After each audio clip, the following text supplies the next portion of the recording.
Selamat hari baru, selamat tahun baru juga orang-orang Tionghoa sementara merayakan Imlek hari ini ya. Selamat tahun baru dan setiap hari adalah harinya Tuhan dalam hidup kita. Bisa bilang amin saudara? Setiap hari agenda Tuhan tetap berlaku dalam hidup kita. Saudara, Tuhanku, Tuhan saya, Tuhan saudara, Tuhan kita semua adalah Tuhan yang Maha Kuasa. Amin.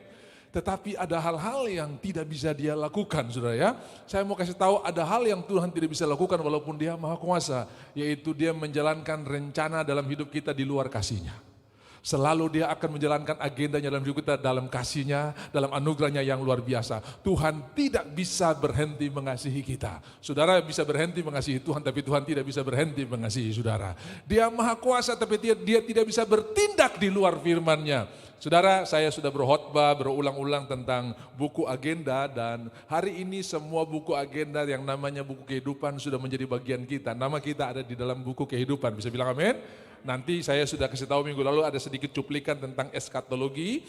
Pada waktu tanda diberikan, maka orang-orang yang mati dalam Tuhan, penghulu malaikat meniupkan sangkakala, maka orang-orang yang mati dalam Tuhan akan dihidupkan. Ingat, mati di dalam Tuhan, sesudah itu kita yang masih hidup kita akan diubahkan, punya tubuh kemuliaan yang bisa nembus tembok, seperti Tuhan bertemu dengan murid-murid sementara pintu rapat tertutup, lalu dia berkata shalom atau damai sejahtera buat kamu semua. Setiap kali berjumpa dengan Tuhan pasti damai sejahtera. Orang-orang yang penuh dengan damai sejahtera, saya bisa pastikan orang senang berjumpa dengan Tuhan. Karena Tuhan selalu menularkan damai sejahtera. Lalu kita akan diangkat bersama-sama dengan Tuhan. 7 tahun lamanya kita akan dipelihara Tuhan di awan-awan, di tempat yang Tuhan siapkan buat kita. Nanti kita akan turun bersama-sama dengan Dia ketika Tuhan datang kedua kali. Jadi Tuhan datang pertama tuh secara rahasia menjemput kita. Lalu datang kedua kali bersama-sama dengan kita semua. Kakinya menginjakan di atas bukit Zaitun, terbelah menjadi lembah yang sangat luas. Lalu terjadi peperangan yang luar biasa. Kita mengerahkan seluruh kekuatan antikris dan peperangan itu terjadi di lembah Harmagedon. Hari ini kalau saudara pergi ke Israel, ada satu lembah yang namanya lembah Harmagedon. Kalau di dalam kitab perjanjian lama disebut lembah Yisrael. Itu sama, dataran yang sangat rata. Semua jenderal-jenderal dunia pernah melihat dan berkata begini, ini tempat pertempuran yang paling enak. Kenapa disebut Harmagedon? Karena di sekitar situ ada sebuah bukit yang namanya Megiddo, ya. Jadi Har Megiddo, bukit atau gunung Megiddo disebut Harmagedon, saudara ya. Ada beberapa pelesetan-pelesetan yang terjadi, saudara-saudara ya, perubahan-perubahan nama yang terjadi, seperti nanti sebentar kita akan bicara tentang Yohanes 4. Ada Sikar, sebetulnya itu Sikar sama dengan Sikem, ya. Sikar sama dengan Sikem.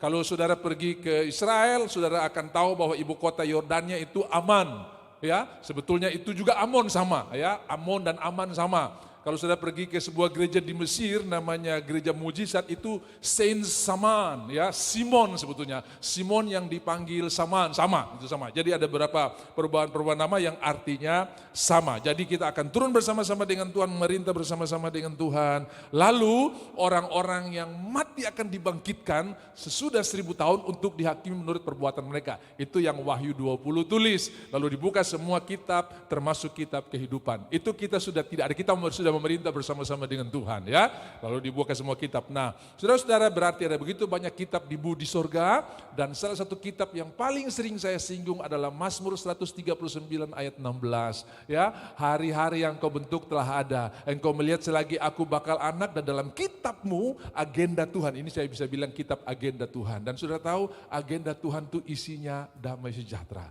Agenda Tuhan itu bertolak dari damai sejahtera. Rancanganku bukan kecelakaan tapi damai sejahtera. Mungkin saudara telah membuat pilihan-pilihan yang buruk, Tuhan bisa mengubah menjadi kemenangan yang luar biasa.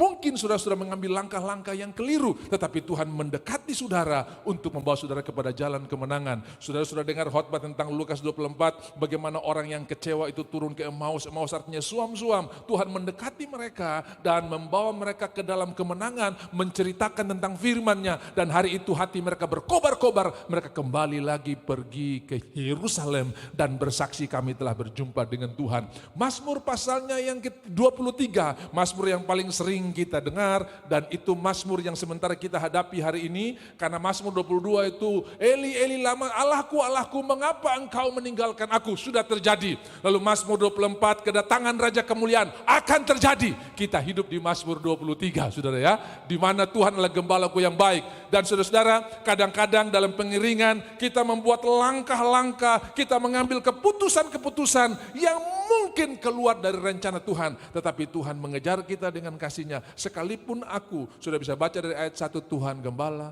Ia membimbing, Ia menuntun, Ia menyegarkan. Semua iya di depan. Begitu masuk ke ayat 4, sekalipun aku, saudara ya. Begitu kita buat keputusan-keputusan mungkin yang di luar kehendak Tuhan. Kita tahu bahwa Tuhan adalah Tuhan yang selalu mengasihi kita. Dia akan mengejar kita dan menuntun kita kembali kepada rencananya yang luar biasa. Jadi percayalah saudara, tahun ini kita akan lihat begitu banyak percepatan terjadi. Kita tinggal dalam ketenangan dan mari kita akan buka firman Tuhan, kita akan lihat nanti. Tapi sebelum kesana tadi waktu turun dari rumah ke sini saudara-saudara ya, saya diingatkan Tuhan satu kisah di dalam kitab Kejadian, yaitu ketika Tuhan memberikan vonis di dalam Kejadian pasal 3, dengan berpeluh, dengan susah payah, engkau akan mengolah tanah ini, semak duri akan menjadi bagianmu. Lalu sudah tahu ayat 20 dari Kejadian pasalnya yang ketiga, lalu Adam memberi nama Hawa kepada istrinya. Saudara-saudara, manusia itu memberi nama Hawa ya. Dalam bahasa Ibrani, Hawa itu artinya life giver, pemberi hidup saudara-saudara ya. Saudara-saudara jangan mengklaim keadaan saudara, aduh ini pas-pasan tiap bulan kasbon. Jangan mengklaim keadaan saudara, mulai perkatakan kehidupan. Ya, ketika apa yang saudara harapkan tidak terjadi, ucapkan kemenangan. Kenapa? Karena kita Petrus berkata siapa yang mau lihat hari-hari yang baik, biarlah ia menjaga lidahnya dari perkataan-perkataan yang jahat. Lalu Mazmur pasal yang ke-34 ayat 12 Alkitab Alkitab elektron, ayat 13 Alkitab kertas dikatakan begini saudara-saudara ya. Coba lihat Mazmur 34 sebelum kita akan pergi ke Yohanes pasal 4, Mazmur 34 ayat 12 ya, ada sedikit beda satu ayat dengan handphone saudara. Dengan Alkitab kertas. Jadi di Alkitab kertas itu ayat 13, kalau di Alkitab elektron atau Alkitab New King James itu ayatnya yang ke-12. Siapakah orang yang menyukai hidup, yang mengingini umur panjang untuk menikmati yang baik, umur panjang dan menikmati yang baik. Ada orang umur panjang tapi susah saudara ya. Tapi Alkitab menjamin umur panjang dan menikmati yang baik saudara ya. Sampai orang berkata kamu tuh bahagia sekali ya. Udah pensiun happy juga gitu ya. Umur panjang dan menikmati yang baik. Bukan umur panjang terus anak-anak rapat. Mau taruh di mana nih papa ini? Sudah bikin susah kita ini. Taruh di panti werda mana ya tidak ya? Umur panjang dan menikmati yang baik. Siapakah orang yang menyukai hidup, yang mengingini umur panjang untuk menikmati yang baik? Ini jawabannya. Ayat selanjutnya, ayatnya yang ke-14. Jagalah lidahmu terhadap yang jahat, dan bibirmu terhadap ucapan-ucapan yang menipu. Jadi jangan berbicara fakta di depan saudara, berbicaralah kehidupan. Ya saudara, ketika engkau punya istri salah belanja, bilang begini, engkau pemberi kehidupan.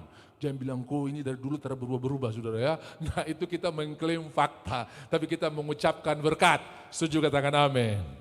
Makanya begitu vonis jatuh, Adam memberi nama engkaulah pemberi kehidupan, life giver Hawa. Padahal Tuhan memberi nama manusia kepada mereka. Lihat Kejadian pasal 5 ayat 3, Tuhan menjadikan manusia laki-laki dan perempuan dan memberikan mereka nama manusia. Ya, Kejadian pasalnya yang kelima ayat yang ketiga, setelah Adam hidup 5 ayat. Lalu selanjutnya ayatnya yang keempat.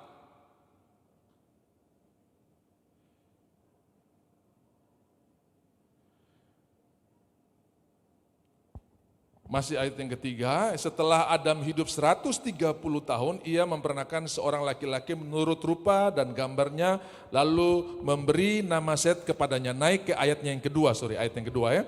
Ayat 1 dulu, inilah daftar keturunan Adam pada waktu manusia itu diciptakan oleh Allah, dibuatnyalah dia menurut rupa Allah. Ayat 1.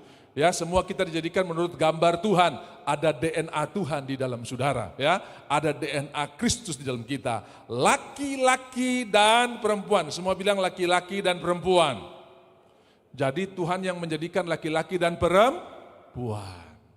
Sekali lagi, Tuhan menjadikan laki-laki dan perempuan. Saya dengan ketua BPD sudah punya satu konsensus. Kalau kita mau nikahkan orang, 2 syarat pertama kalau terpenuhi, go ahead. Yang pertama sama-sama anak Tuhan, yang kedua beda jenis kelamin, saudara ya. Selesai. Karena hari-hari ini begitu habis nikah ternyata ada yang sama, saudara ya. Nah, Tuhan menjadikan manusia laki-laki dan perempuan. Adam and Eve, bukan Adam and Steve, saudara ya. Karena sekarang ini banyak Adam and Steve. Adam and Eve, bukan Madam and Eve. Kalau Adam and Steve itu laki-laki dengan laki-laki. Kalau Madam and Eve itu perempuan dengan perempuan. Jadi saudara lihat, Tuhan menjadikan manusia itu laki-laki dan perempuan. Sekali lagi saya berkata buat saudara bahwa laki-laki perempuan adalah faktor kelahiran. Tetapi lesbi, gay, banci itu faktor proses. Ya, nggak ada begitu saudara melahirkan terus suster bilang atau dokter bilang, aduh maaf pak anak bapak banci, nggak ada saudara ya. Aduh pak maaf anak bapak lesbi, nggak ada saudara ya. Itu faktor proses. Saya sudah jelaskan buat saudara kenapa itu salah satunya. Lingkungan juga bisa membuat orang jadi seperti begitu. Tetapi saudara-saudara, Tuhan menjadikan laki-laki dan perempuan. Lalu Tuhan menamai mereka, Ia memberi mereka, Ia memberkati mereka dan memberi nama manusia, ya. Adam, ya, Adam Edom, saudara ya, manusia darah, dam itu darah atau merah, saudara ya. Ia memberi nama manusia kepada mereka, ya, pada waktu ia menciptakan. Lalu ketika vonis jatuh, Adam memberi nama Hawa kepada istrinya. Saudara-saudara, mari kita punya nama-nama berkat di rumah kita. Tulis rumah ini House of Blessing, rumah berkat. Tulis kamar ini room of divine, ya, divine room, kamar ilahi, saudara ya, divine room. Jadi setiap kali saudara masuk, pewahyuan datang, beri nama lah ya. Begitu anak saudara lahir, saudara berikan anak yang diberkati. Dia pulang bawa laporan matematika 3, anak yang luar biasa. Jangan mengklaim fakta, tapi memperkatakan berkat. Bisa bilang amin? Begitu saudara pulang, aduh insentif belum cair. Jangan berkatakan, aduh payah sudah saya nggak bisa bikin apa-apa. Tidak, Tuhanku sanggup melakukan perkara luar biasa. Walaupun tanpa insentif, semua yang sudah Tuhan berikan buat aku, semua yang sudah Tuhan kasih mimpi buat aku, pasti akan tergenapi. Ucapan berkat, pemberi hidup. Nah mari kita lihat Yohanes pasalnya yang keempat. Yohanes pasal 3 itu percakapan dengan Nikodemus, dia datang malam-malam. Kalau ini siang-siang saudara ya, dengan perempuan Samaria. Kalau Nikodemus itu datang malam-malam karena takut dilihat orang, karena dia guru besar yang tahu semua tentang firman Tuhan, tahu tentang hukum Taurat, makanya Tuhan berbicara dengan dia dengan bahasa Alkitab. Ya, bagaimana Musa meninggikan ular tembaga gitu kan, Tuhan berbicara dengan. Nah, dengan perempuan ini Tuhan hanya berbicara lewat air, timba dan sumur. Mari kita lihat Yohanes pasal 4 ini bagaimana Tuhan berjalan dari Yudea mau menuju ke Galilea ke utara. Ketika Tuhan Yesus mengetahui bahwa orang-orang Farisi telah mendengar bahwa ia memperoleh dan membaptis murid lebih banyak daripada Yohanes. Jadi ceritanya begini, habis Yohanes membaptis Yesus dan Tuhan mulai buat tanda-tanda heran, banyak orang yang mulai ikut Tuhan Yesus. Dan walaupun Tuhan tidak membaptis, murid-muridnya yang membaptis, tetapi pengikut Yohanes banyak yang pindah kepada Yesus. Lalu satu ketika majelis-majelis atau diaken-diakennya Yohanes bilang begini, guru lihat sudah ini, semua yang pada kita semua sudah pindah di Yesus. Mereka sudah mengikut dia. Lalu Yohanes berkata, dia menulis dalam pasal yang ketiga, biarlah aku yang berkurang-kurang dan Tuhan yang bertambah-tambah. Lalu dia kasih satu statement yang luar biasa, tidak ada seorang yang bisa mendapatkan bagi dirinya kalau bukan diberikan oleh Tuhan kepada dia. Jadi semua yang ada pada kita adalah pemberian Tuhan. Bisa bilang amin? Nah, kita lihat ayatnya yang kedua, dikatakan begini. Ya, di PowerPoint-nya nggak usah mati, nggak apa-apa ya. Meskipun Yesus sendiri tidak membaptis, melainkan murid-muridnya. Lalu ayat yang ketiga, Tuhan ini mau jalan, ia pun meninggalkan Yudea dan kembali lagi ke Galilea. Jadi saudara, saya kasih sedikit gambaran. Dari Yudea mau pergi ke Galilea harus lewat satu daerah namanya Samaria. Dan orang-orang Israel lebih memilih menyeberang sungai Yordan puter jauh daripada harus lintasi atau lewat Samaria. Karena kalau lewat Samaria tinggal garis lurus ya, dari selatan ke utara. Tapi mereka lebih suka nyebrang dulu ke daerah Moab, 2 kali nyebrang Sungai Yordan. Nyebrang ke Moab, lalu naik ke utara, baru nyebrang lagi ke Galilea. Mereka tidak mau sekali untuk lewat daerah Samaria. Tetapi saudara-saudara, Tuhan di dalam ayatnya yang keempat dikatakan ia harus. Saudara perhatikan, ia harus. Bayangkan siapa yang mengharuskan, siapa yang suruh. Kalau harus itu no choice, tidak ada pilihan ya. Harus itu no opsi. Ia harus melintasi daerah Samaria. Ini yang dihindari oleh banyak orang. Ini yang tidak mau dilewati oleh orang-orang Yahudi. Tuhan melakukannya. Saya mau berkata buat saudara, mungkin ada orang yang menghindar saudara hari-hari ini. Tuhan tetap mendekat buat saudara.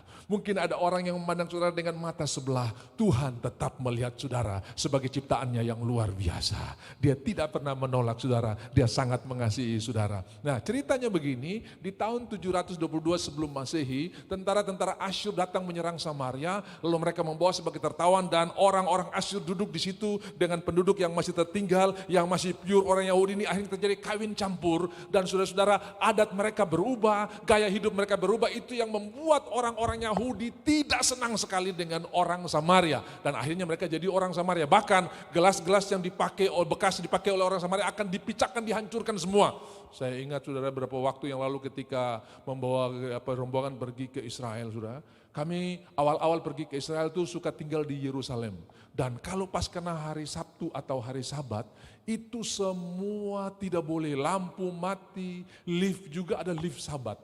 Jadi lift Sabat itu misalnya hotelnya 10 lantai, sudah disetel, setiap lantai dia akan berhenti.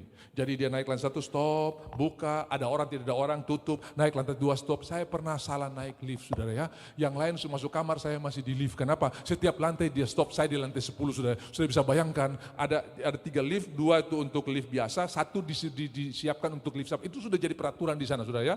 Jadi saya masuk di lift Sabat, saya bilang kenapa lama sekali. Dan saudara tahu apa yang terjadi? Tiap lantai dia stop, buka pintu, tutup, naik, stop, buka pintu, tutup. Bayangkan saudara, hampir setengah jam saya di lift itu. Padahal cuma sebentar saja kalau naik di lift yang biasa. Karena apa? Hari Sabat.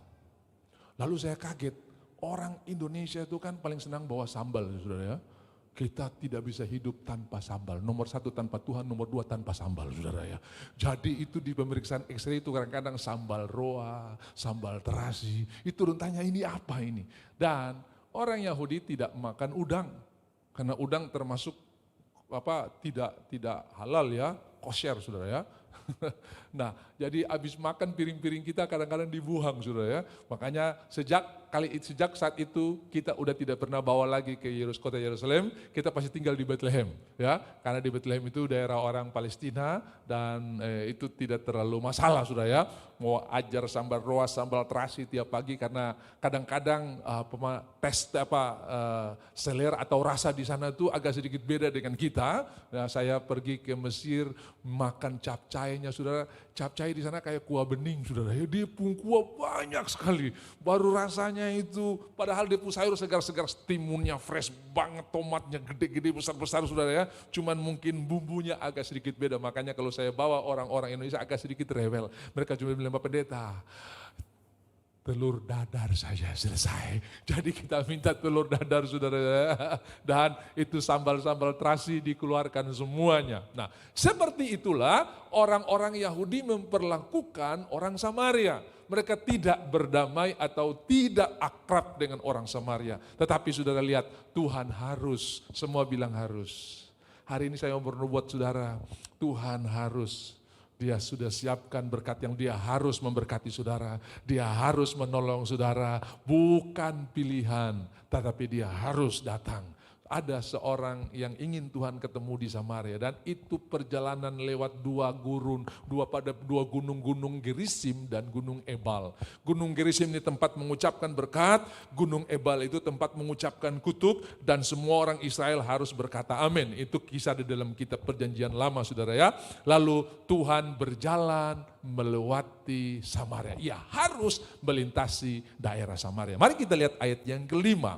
Sampai di sana, di sebuah kota di Samaria yang bernama Sikar. Sikar ini sama dengan Sikem, menurut beberapa ahli Alkitab itu sama, karena itu tempat yang diberikan Yakub kepada Yusuf, ya. Dekat tanah yang diberikan Yakub dahulu kepada anaknya Yusuf sampai di Sikar. Ini di Samaria. Ayatnya yang ke-6 dikatakan begini, di situ terdapat sumur Yakub. Yesus sangat letih. Sudah bukan cuma letih tapi sangat letih. Saya mau bilang buat saudara, inilah yang disebut dengan rest in acceleration. Kita punya tubuh bisa kerja luar biasa, sangat letih, tapi tetap dalam ketenangan yang luar biasa. Kita bisa sibuk di kantor habis-habisan, dan saya mau berikan kabar baik buat saudara. Kalau ada di antara saudara yang kehilangan keluarga, kehilangan waktu, kehilangan kualitas-kualitas yang luar biasa karena mengikut aku, Tuhan akan kasih 100 kali lipat buat saudara. Jadi dengarkan, Tuhan itu tidak pernah berhutang. Dia pasti akan selalu menggenapi janjinya. Mungkin waktu saudara banyak habis untuk melayani, banyak habis untuk pekerjaan Tuhan. Saya percaya Tuhan akan kasih waktu-waktu yang berkualitas yang di luar pikiran saudara. Saudara akan lihat bagaimana persekutuan yang sangat berkualitas akan Tuhan kembalikan di dalam saudara. Saya ketika bertobat, banyak orang memusuhi, keluarga meninggalkan. Mereka bilang kami tidak terima engkau lagi. Tapi apa yang terjadi? Saya menerima begitu banyak sahabat, lebih hebat dan orang bilang begini, sahabat dalam Tuhan tuh kadang-kadang lebih akrab daripada keluarga sungguh ya. Dan itu betul-betul saya hadapi, saya alami, dan apa yang terjadi lewat janji-janji Tuhan yang digenapi itu, saya juga bisa memberkati keluarga saya, dan akhirnya satu persatu mereka mengikuti apa yang Tuhan kerjakan dalam hidup saya, papa mama saya, seluruh adik-adik, dan akhirnya semua keluarga kami melayani Tuhan. Semua karena anugerah Tuhan. Jadi Tuhan pasti akan menggantikan. Lihat, situ ada sumur Yakub. Yesus sangat letih oleh perjalanan. Saya tahu mungkin ada saudara yang masih letih karena perjalanan tahun lalu yang masih berbekas sampai hari ini. Perjuangan-perjuangan saudara, tapi saudara hari ini Tuhan akan berikan kelegaan. Karena itu ia duduk di pinggir sumur itu hari kira-kira pukul 12. Saudara, ini matahari lagi terik-terik, lagi terang-terangnya. Nah, mari kita lihat apa peristiwa yang terjadi selanjutnya. Ini drama yang luar biasa. Maka datanglah seorang perempuan Samaria hendak menimba air. Saya tahu dia sengaja memilih waktu yang siang-siang jam 12 ini. Kenapa? Karena biar tidak ketemu orang, saudara ya. Dia sudah terlalu banyak masalah dalam hidupnya. Jadi saudara-saudara, dia lebih memilih untuk menghindar orang. Nanti kalau ketemu orang ngomong lagi, orang bicara lagi, lebih baik saya cari waktu. Enggak ada orang yang pergi timba air tengah hari. Ini sudah tahu di Padang di Timur Tengah tuh kalau siang dia pun panas. Orang Ambon bilang panas nenek moyang, sudah panas sekali. Ya, dan dia pilih waktu itu. Dan saya mengerti alasan kenapa Tuhan sangat letih ya. Mungkin dehidrasi saudara ya. Karena itu panas sekali. Lalu perempuan ini datang pada jam 12 siang hendak menimba air. Dia ingin menimba air. Lalu saudara-saudara, sesuatu yang mengagetkan. Mungkin waktu dia datang dia bilang, cuman satu orang gak apa-apa. Kenapa? Karena murid-murid yang lain sudah pergi ke kota untuk membeli makan. Mungkin kalau banyak waktu itu mereka ada 12 lengkap dengan Tuhan Yesus, pasti dia akan menghindar. Aduh, banyak sekali Yahudi ini. Hanya saya akan digerogoti habis sudah ini. Satu aja gak apa-apa sudah ya. Satu aja gak apa-apa. Lalu saudara, betapa terkejutnya karena Tuhan yang memulai pembicaraan di luar prediksinya. Ini orang yang menindas kita, kok dia yang mulai pembicaraan? Biasanya dia pasti akan buang muka dan itu udah biasa. Biasanya dia pasti akan buang ludah juga, tapi itu sudah biasa, itu sudah makanan. Karena memang kita orang Samaria selalu diperlakukan sangat tidak enak oleh orang Yahudi. Tetapi sudah lihat Tuhan yang memulai pembicaraan. Berilah aku minum. Nah, ini mengagetkan perempuan Samaria ini. Dikatakan dalam ayatnya yang ke-8, ketika sebab murid-muridnya telah pergi ke kota untuk membeli makanan. Jadi saudara-saudara, tinggal Tuhan sendiri dan perempuan ini tetap datang paksa untuk pergi ke sumur. Lalu Tuhan yang memulai pembicaraan, berilah aku minum. Ayat selanjutnya berkata, ayat 9 berkata begini, maka kata perempuan Samaria itu kepadanya, ini mungkin sambil terkejut saudara, masakan engkau seorang Yahudi?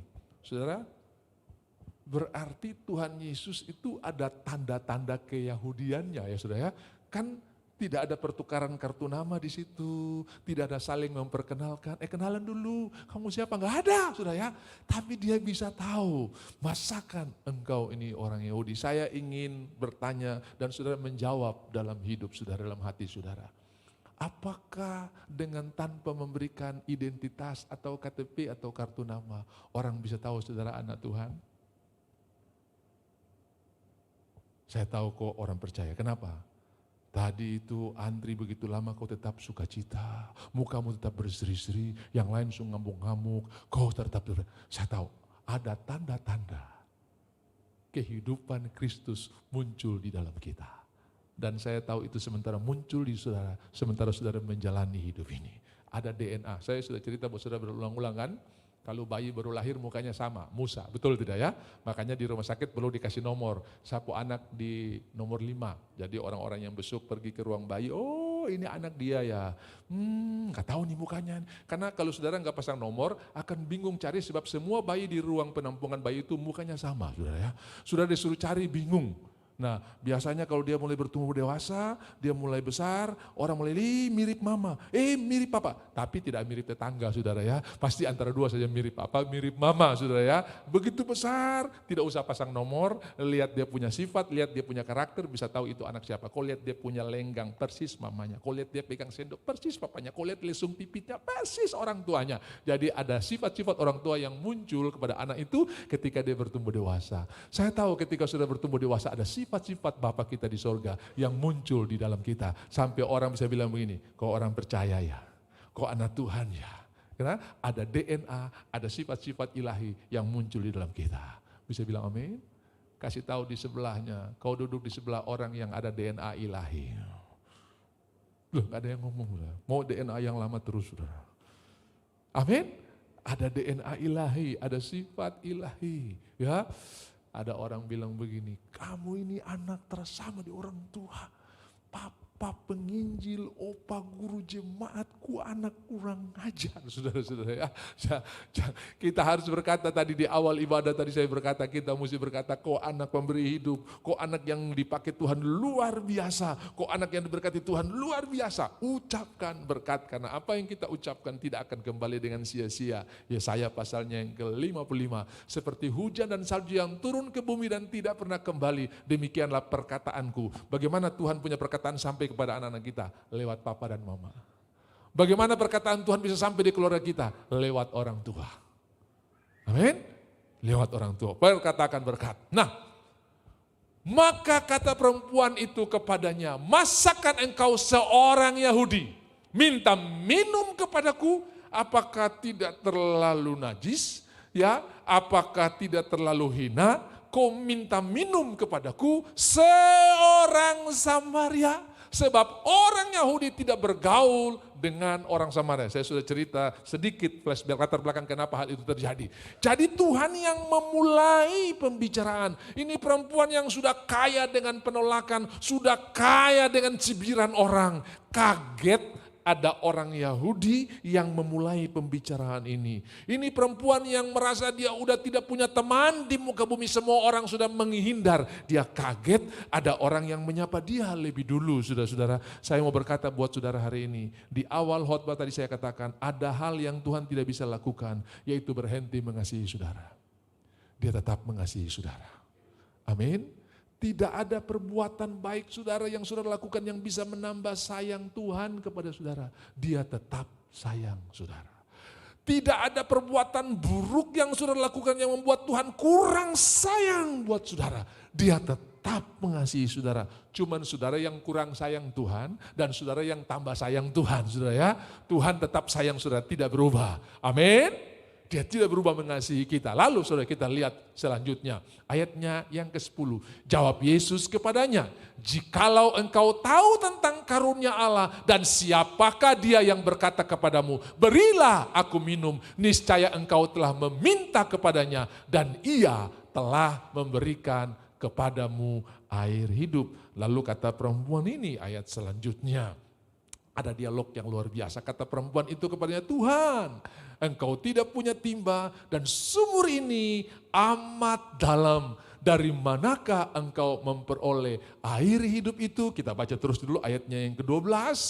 Adakah engkau lebih besar daripada bapa kami Yakub yang memberikan sumur ini kepada kami dan yang telah minum sendiri dari dalamnya, ia serta anak-anaknya dan ternaknya? Ayat 13. Jawab Yesus kepadanya, barang siapa minum air ini, ia akan haus lagi. Ayat yang ke-14, tetapi barang siapa minum air yang akan kuberikan kepadanya, ia tidak akan haus untuk selama-lamanya. Sebaliknya air yang akan kuberikan kepadanya akan menjadi mata air di dalam dirinya yang terus-menerus memancar sampai kepada hidup yang kekal. Di dalam bahasa Inggris berkata out from your belly, dari dalam hidupmu, bukan dari luar. Ya, kalau dari dalam mau di luar seperti apapun, tetap akan sukacita. Tapi kalau orang hanya mengharapkan sukacita dari luar, mereka punya perkataan selalu begini, jangan bikin saya marah ya, jangan bikin saya kecewa ya, jangan bikin saya jengkel ya. Berarti kesejahteraan atau damai sejahteranya tergantung dari luar. Dan saudara mau harap berapa banyak, berapa lama dari luar untuk bisa terus menyenangkan saudara. Tapi kalau dari dalam Tuhan sudah taruh damai sejahtera, mau di luar tidak seperti yang sudah harapkan pun, sudah tetap sukacita, bahkan sudah bisa menularkan sukacita buat orang-orang itu. Out from, dari dalammu. Ayat selanjutnya, yang ke-15. Nah, lalu kata perempuan itu kepadanya, Tuhan berikanlah aku air itu supaya aku tidak haus dan tidak usah datang lagi ke sini untuk menimba air. Lalu Tuhan berkata begini, kata Yesus kepadanya, pergilah, panggillah suamimu dan datanglah ke sini. Ini pembicaraan sangat menarik. Ayatnya yang ke-17, kata perempuan itu, aku tidak mempunyai suami, kata Yesus kepadanya. Tepat katamu bahwa engkau tidak mempunyai suami. Ayat 18. Sebab engkau sudah mempunyai 5 suami dan yang ada sekarang padamu bukanlah suamimu. Dalam hal ini engkau berkata benar. Ayatnya yang ke-19, kata perempuan itu kepadanya, Tuhan nyata sekarang padaku bahwa engkau seorang nabi. Ayatnya yang ke-20, nenek moyang kami menyembah di atas gunung ini, tetapi kamunya katakan bahwa Yerusalem tempat orang menyembah. Dia bicara soal teologi, soal Alkitab, ayat 21. Nah, kata Yesus kepadanya, percayalah kepadaku hai perempuan, saatnya akan tiba bahwa kamu akan menyembah Bapa bukan di gunung ini dan bukan juga di Yerusalem. Ayat yang ke-22, kamu menyembah apa yang tidak kamu kenal, kami menyembah apa yang kami kenal, sebab keselamatan datang dari bangsa Yahudi. Salvation come from the Jews. Ayat 23, ya, tetapi saatnya akan datang dan sudah tiba sekarang bahwa penyembah-penyembah benar akan menyembah Bapa dalam roh dan kebenaran, sebab Bapa menghendaki penyembah-penyembah demikian. Sampai di situ dulu kita cerita. Ya. Jadi saudara-saudara, ketika Raja Salomo hatinya berbalik kepada perempuan-perempuan asing, maka dia meninggalkan penyembahan kepada Tuhan dan menyembah berhala-berhala daripada istri-istri yang dinikahinya.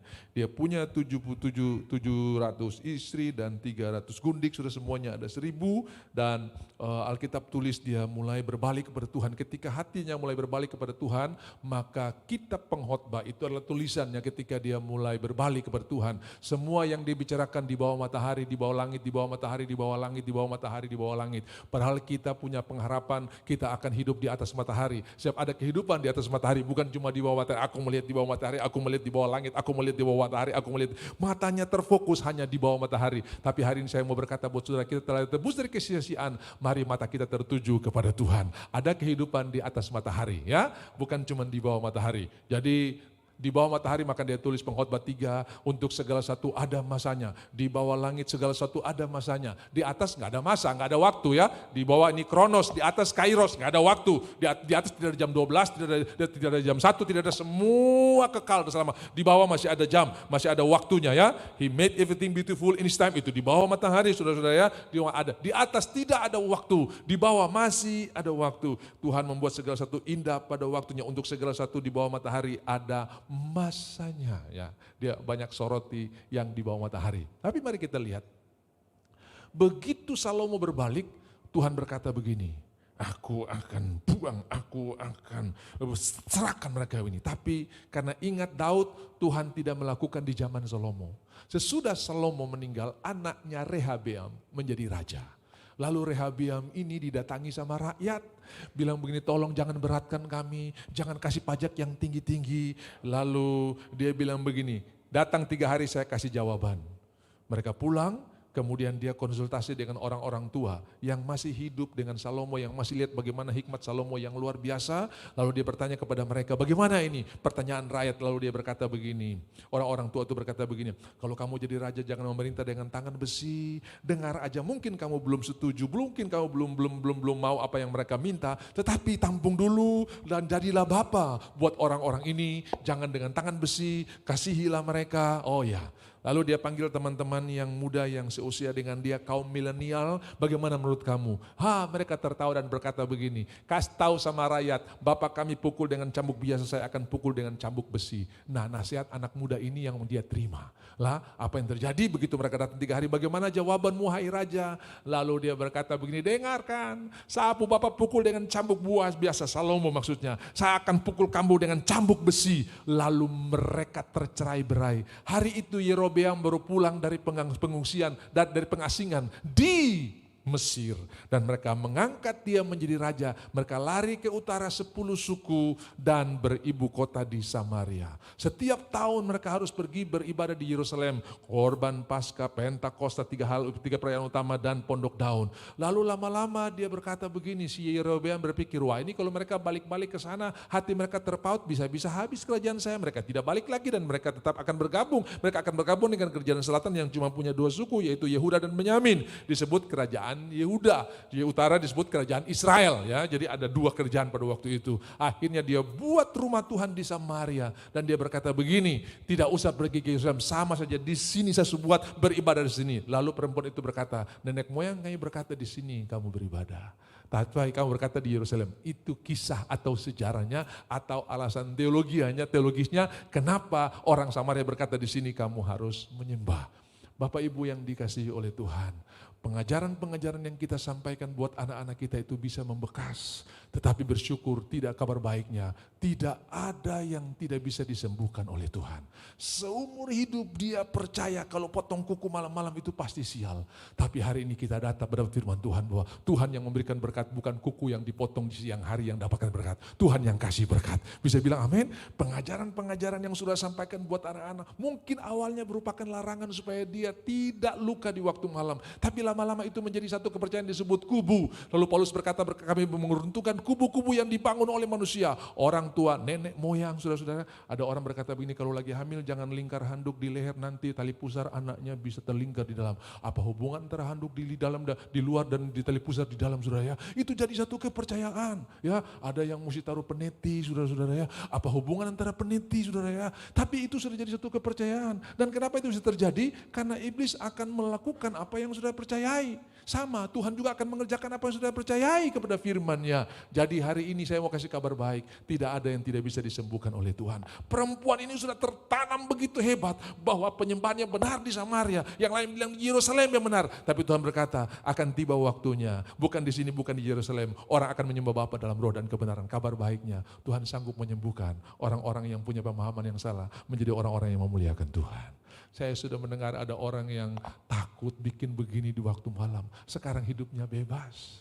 Tidak lagi tertuduh, tidak lagi terintimidasi. Saudara, hari ini saya mau berkata buat saudara kabar baik dari surga. Tuhan adalah penyembuh kita. Dan setiap intimidasi, tuduhan bukan dari Tuhan. Itu dari pendakwa. Namanya saya pendakwa, saudara. Makanya kita baru dengar bulan lalu. Kabar baik kuberikan kepadamu bagi seluruh bangsa. Telah lahir bagimu jurus. Bukan diktator, bukan hakim, bukan pemerintah. Tetapi juru selamat. Pikiran selamat, perasaan selamat, hidup selamat, tubuh selamat. Yang sakit sembuh. Telah lahir bagimu juru selamat. Dia juru selamat dalam segala area. Dan dia bertemu dengan perempuan ini. Saudara-saudara, apa yang terjadi dengan wanita ini? Dia sudah begitu banyak menghindar orang. Lalu Tuhan berkata kepada dia, ini ada kabar baik. dalam hal ini pun engkau berkata benar. Seluruh hidupnya tidak pernah ada orang yang membenarkan dia. Baru kali ini dia berkata ada orang yang bilang, dalam hal ini engkau berkata benar. Hidup saya selalu dipersalahkan. Hidup saya selalu dituduh, selalu diintimidasi. Baru hari ini saya dengar ada orang yang bisa membenarkan perkataanku. Saudara, Tuhan kita adalah sahabat. Dan ketika Tuhan berkata, panggil suamimu. Aku tidak punya suami. Betul, yang di rumah ini yang keenam. Kenapa? Kita tidak tahu apa dia cerai mati kah, atau karena tercocok. Saya bisa bilang bahwa perempuan ini seorang yang sangat kuat ya. Bayangkan 5 suami bisa tampias, saudara ya. Waduh, bisa tampias, saudara ya. Dan mungkin yang keenam ini coba-coba dulu. Kalau cocok lanjut, karena yang keenam ini yang sekarang ada itu pun belum jadi suami, saudara ya. Belum lapor ke gembala, belum diberkati, saudara ya. Ini manusia yang bayangkan bisa timba air, bisa ini dominan habis, saudara ya. Saudara pernah dengar ada wanita yang bisa kasih tampias 5 suami? Ini dia nih, saudara ya. Tampias, saudara. Dia seorang yang kuat luar biasa. Makanya ada seorang pembicara perempuan, seorang hamba Tuhan, dia bilang begini, kalau Tuhan izinkan saya lahir malam hari ini, saya tetap akan memilih jadi perempuan. Loh kenapa? Karena Alkitab bilang Tuhan menjadikan perempuan sebagai penolong. Ya. Nah lalu dia berkata kalau orang yang ditolong sama orang yang menolong kuat mana? Kuat yang menolong ya. Jadi saudara-saudara, kekuatan kita adalah di dalam Tuhan. Nah, waktu pembicaraan ini mulai menarik, saudara. Tuhan berkata, panggil suamimu dan ini. Nah, dalam hal ini engkau berkata benar. Tuhan tahu cerita, saudara. Dan ingat, dia datang bukan untuk menggali borok, saudara, tapi untuk menyembuhkan, saudara. Itu sebabnya tidak perlu saudara sembunyikan hidupmu dari Tuhan, karena Tuhan datang untuk memeluk saudara. Ketika anak yang bungsu ini pulang, Tuhan tidak bilang pertanggungjawabkan dulu uang yang kau ambil, kau bikin apa baru lihat muka papa, tidak. Bapak ini datang, pasti saya lihat, saya bisa punya gambaran dia datang dengan tangan terbuka seperti salib, saudara ya, dan memeluk anak itu, lalu mengambil jubah yang baru, mengambil kasut yang baru, di mana engkau bisa berdiri bersama-sama dengan aku. Ketika Musa bertemu Tuhan, tanggalkan kasutmu, tapi ketika anak ini pulang, pakai kasutmu, di mana engkau bisa berdiri di hadapan hadiratku bersama-sama dengan aku. Pakaikan cincin. Cincin dulu saudara itu hanya milik orang kaya, saudara ya. Jadi kalau orang yang ada cincin itu, pertama orang yang sangat kaya, lalu yang kedua cincin itu juga bisa wewenang untuk buat keputusan, karena dengan cincin itu dia bisa cap atau dia bisa meteraikan satu keputusan. Dia dikasih otoritas, dikasih kuasa, lalu dipanggil pemain musik, dibuatkan pesta, mari kita bersuka cita. Itu Bapa kita yang baik. Dia bukan cerita masa lalu kita, tapi dia mau mulai lembaran baru dalam hidup kita untuk bersama-sama dengan Tuhan melakukan perkara-perkara yang luar biasa. Mazmur pasal 60, bersama dengan Tuhan kita akan mengerjakan perkara-perkara yang luar biasa. Dan kita akan menginjak-injak musuh kita. Karena bersama dengan Tuhan, saudara lebih dari pemenang, bukan cuma pemenang. Bisa bilang amin? Katakan bersama-sama dengan saya lebih dari pemenang di dalam Kristus Yesus yang sudah memanggil saya. Dan mari kita lihat perempuan ini lebih dari pemenang di mana. Apa yang terjadi selanjutnya? Nyata engkau seorang nabi. Lalu saudara-saudara, kalau engkau minum air yang kuberikan kepadamu, dari dalammu akan mengalir aliran-aliran sungai kehidupan. Apa yang terjadi? Perempuan itu meninggalkan tempayannya. Tadi dia datang dengan tempayan untuk menimba air. Hari itu dia pulang dengan tempayan yang baru, yaitu hatinya yang telah dipenuhi dengan sukacita ilahi. Tadinya dia menghindari orang, dia dipulihkan Tuhan. Sekarang ini dia pergi ke kota ketemu orang-orang. Tadinya dia cari jam yang sepi supaya tidak ketemu orang. Tetapi dia dipulihkan Tuhan. Dia datang ke kota dan berkata, marilah dan lihatlah, ada orang yang bisa tahu ceritaku. Ada orang yang bisa cerita tentang hidupku. Mungkinkah dia Mesias? Saudara lihat, area-area yang tadinya dia sakit disembuhkan oleh Tuhan. Saya tidak tahu area mana saudara hari ini yang sakit. Tetapi kabar baiknya Tuhan sangat sedang menyembuhkan saudara. Tuhan sedang memulihkan saudara. Tadinya dia takut bertemu orang. Sekarang dia datang dan berkata, mari datang dan lihatnya. Perempuan ini benar-benar dipulihkan. Kenapa? Kirbat atau tempayan yang lama telah diisi, telah diganti dengan tempayan yang baru, yaitu hatinya. Dengan sukacita yang luar biasa. Saya mau berkata buat saudara, tempayan yang lama itu bisa jabatan, bisa kenaikan gaji, bisa promosi. Tetapi dengarkan, ada sesuatu yang lebih luar biasa di hati saudara, yaitu kehadiran Tuhan. Dan air itu membuat saudara puas. Saya dengar cerita, kalau orang naik jabatan 1-2 bulan kerjanya bagus, bulan ketiga average lagi. Kalau orang baru dinaikkan gajinya 1-2 bulan kerja biasa, tetapi 2 bulan ketiga, kayak 1-2 bulan kerjanya naik, optimalnya naik, tapi bulan ketiga biasa lagi. Tapi saya mendengar kalau orang itu bahagia, pangkat mungkin belum naik, gaji mungkin belum naik, tapi dia bisa all out, bisa luar biasa. Dan Tuhan tawarkan hari ini, dari dalammu akan mengalir aliran-aliran sungai kehidupan, kebahagiaan termasuk di dalamnya. Engkau diterima, engkau dikasihi, engkau tidak diingat-ingat salahmu. Tuhan tidak bicara masa lalumu, tapi Tuhan bicara masa depanmu. Waktu Petrus bertemu Tuhan di tepi Danau Galilea, saudara-saudara, ketika pertama kali dalam Lukas pasal 5 bertemu dengan Tuhan, Petrus berkata begini, pergilah daripadaku karena aku orang berdosa. Tetapi dalam Yohanes 21 ketika bertemu dengan Tuhan, dia tidak sabar kapal itu sandar di dermaga, dia tidak tunggu sampai kapal itu sampai di jembatan, dia lompat dan berenang mendapatkan Tuhan. Yang tadi dia suruh Tuhan menjauh, sekarang dia mendekat kepada Tuhan, bahkan dia tidak sabar sampai kapal itu sandar. Apa yang membuat Petrus datang kepada Kristus? Kasihnya. Apa yang membuat Petrus suruh Tuhan pergi?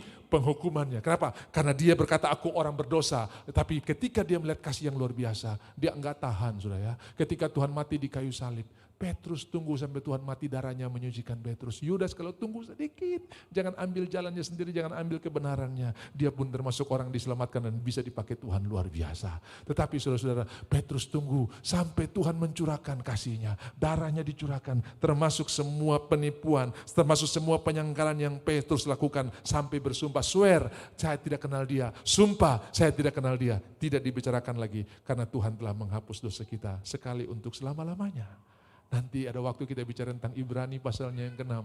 Ada orang berkata begini, saudara, kalau orang tidak mengakui atau tidak menerima korban Kristus, maka ia menyalibkan Tuhan kedua kali dan baginya tidak ada keselamatan. Kita akan bicara nanti, ya, biar Tuhan izinkan kita supaya saudara tidak tertuduh. Ini saya ada orang yang tidak selamat. Nanti saudara akan lihat surat Ibrani ditujukan kepada orang-orang Yahudi yang masih mencampur adukan antara kasih karunia dan hukum Taurat. Jadi mereka berkata, aduh saya mesti potong domba, padahal Tuhan sudah, domba Allah sudah dimati buat kita semua, ya, seolah-olah Tuhan punya korban tidak cukup bagi dia. Nah, itu ada sisinya. Tapi saya mau berkata buat saudara hari ini, Petrus, Tuhan tidak bicara masa lalu ya, tapi Tuhan bicara gembalakanlah anak dombaku, gembalakanlah domba-dombaku. Hari ini Tuhan tidak bicara masa lalu, dia tahu cerita saudara, tapi dia sementara buat cerita yang baru dalam hidup saudara. Ada rencana Tuhan yang sementara Tuhan siapkan buat saudara. Ambillah, masuklah dalam rencananya.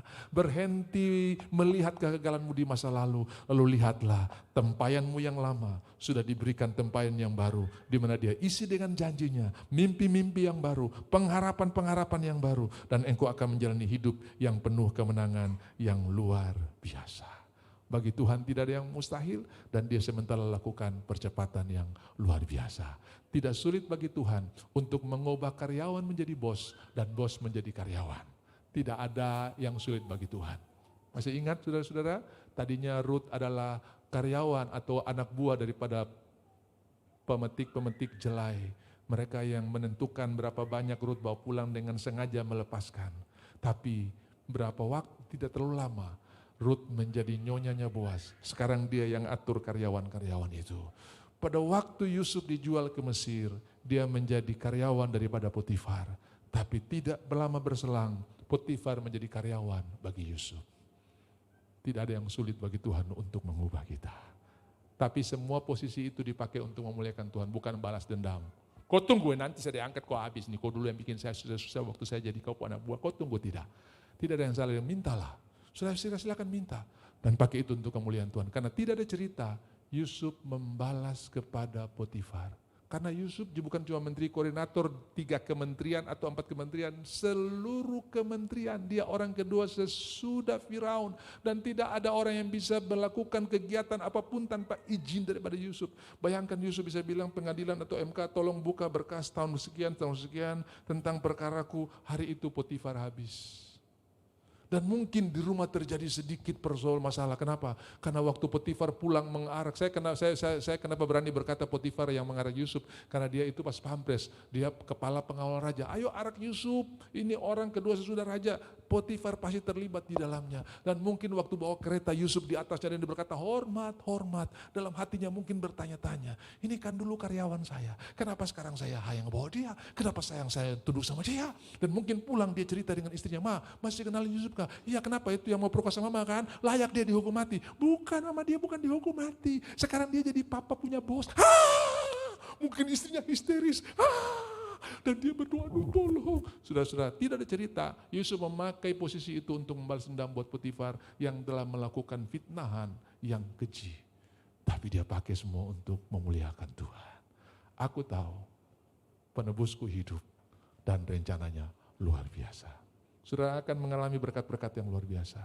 Perjumpaan dengan Tuhan akan membuat percepatan yang luar biasa di dalam hidup saudara. Dan ingat, semuanya dipakai untuk memuliakan Tuhan. Yang diberkati katakan amin. Mari berikan tepuk tangan buat Tuhan kita yang luar biasa. Ya mungkin karena dingin-dingin jadi saudara juga sedikit dingin-dingin, tapi saya tahu saudara punya roh sementara panas hari ini, saudara punya hati sementara dibakar oleh kuasa Roh Kudus, dan engkau akan pulang sebagai orang-orang yang menang, yang luar biasa. Shalom Pak Boy, orang Sarmi, Tuhan berkati. Ya, sebentar lagi akan bisa berlari-lari 100 meter di lapangan dengan saya ya Pak ya. Puji Tuhan, Tuhan kita Tuhan yang luar biasa. Mari saudara yang diberkati Tuhan, kita bangkit berdiri. Kita menyanyi ke pujian ini, Bapak engkau mengenalku tahu.